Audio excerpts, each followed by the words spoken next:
Hello friends, in this video we will see about the scientific explanations about what is fate and the secret way to change our fate and to lead a life of higher possibility.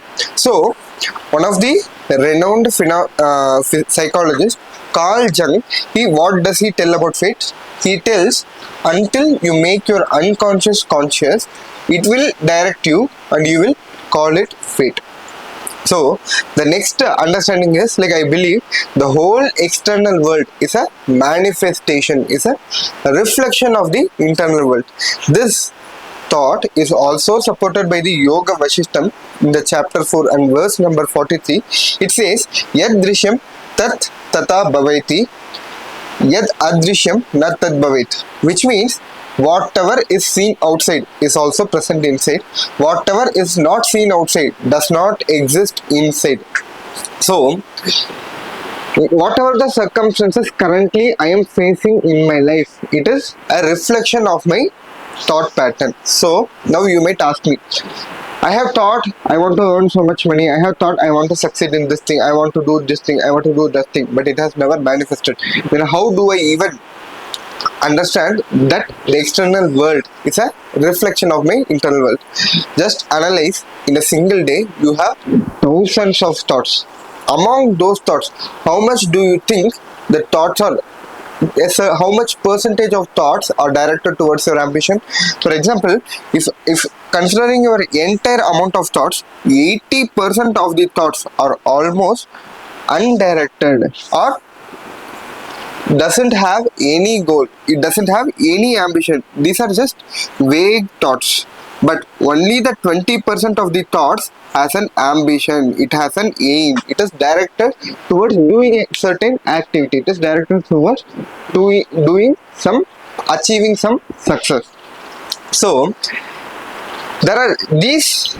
So every thought in our mind doesn't make it become a reality, because every thought, if we think a thought right now, we want to eat a burger, then immediate next moment we conflict our own thought by thinking that burger is unhealthy, we are not going to eat that. So in the similar way, every moment there is a thought, and the every next moment there is a conflicting thought. So this 20% of thought which is reinforced again and again, this is what only decides our fate, or this is what manifests into reality. This pattern of thoughts is what I have called it as proclivism. So there is positive proclivism and there is negative proclivism corresponding to the punya and the pava. There are certain pattern of thoughts in our mind. For example, we have certain people will have the tendency to donate to people. Those people will be donating more and more every day. For example, if I am donating every month, every once in a year this time, so later I will when I earn more money, I will try to increase the frequency. Later on I will donate every month if possible. Right. In a similar way, there are people who have the thought current that their life is a struggle, they are suffering in poverty. So this thought current will be cherished again and again, and this will be reinforced, and this thought current will be manifesting in their life more and more. So this is what I call it as proclivism. To be even more precise, the collection of all these things is what I call it as metabiocognition. This consists of different kinds of memory, as I have already said. The memory of the physical dimension called the biomemory, the memory of the mental dimension called the cognitive memory, and the memory of the dimension which is known and which is yet to be known. All those collectively included together constitute the meta memory, which I have already, all these things I have explained in the previous videos. I will give those video links in the description. Definitely I will recommend you to check those videos. This is the blueprint based on which the entire fate is decided. So in simple ways you can understand there are certain pattern of thoughts, certain pattern of habit, certain pattern of emotion, certain pattern of genetics, or certain pattern of energies which is already inside you, which is reflected in the external world which you are experiencing. So if I want to change the memory, I could understand that when I change my metabiocognition, I will be able to change it. But how to change this metabiocognition is the question. For example, one component of this metabiocognition is genetics. If my parent has the gene for diabetes, then definitely I will also be having the gene for diabetes. But it is not mandatory that I should suffer from diabetes. If there is a gene for expressing diabetes, there are thousands of genes which decides whether this diabetes gene should get expressed or not. These thousands of genes also decide based on the environment, based on my food habits, based on my other habits like smoking, alcohol, based on my age and multiple other factors. It decides whether this diabetic gene should be expressed or not. Then as per that, I will either have diabetes or will not have diabetes. In the similar way, this holds true for all the memories. Which things should be expressed, that depends on our own nature. But most of the times, if you see, even if this video has been showed in recommendation for some people, they would not be ready to click because they are not open to these ideas. Only those people who are spiritually inclined, those people who want to know those truths, they will click this video.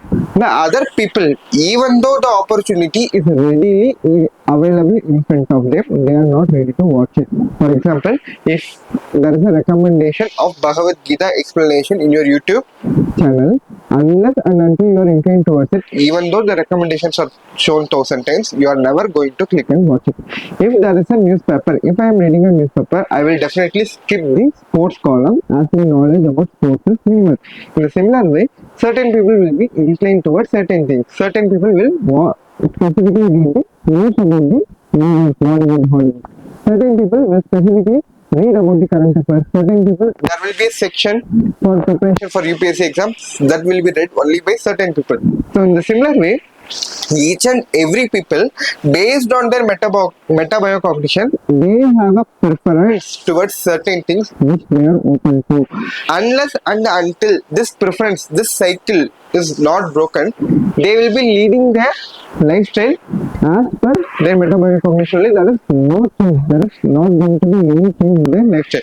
This is what Carl Jung calls it as the unconscious, which means there is a certain pattern of thought which we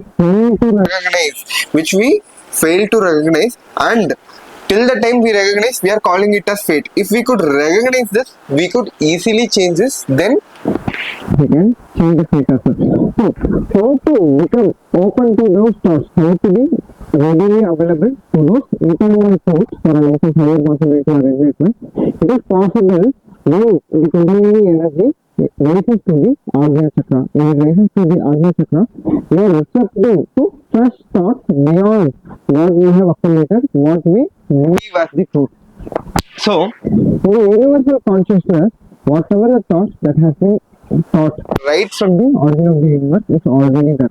All the eternal truths are already available, readily available. Those people who are receptive to them, they receive those thoughts and they change their life accordingly. For example, if Einstein has found out certain truths like theory of relativity at a very, very young age, because it has been already thought, it has been already known, it has been already available in the universal consciousness.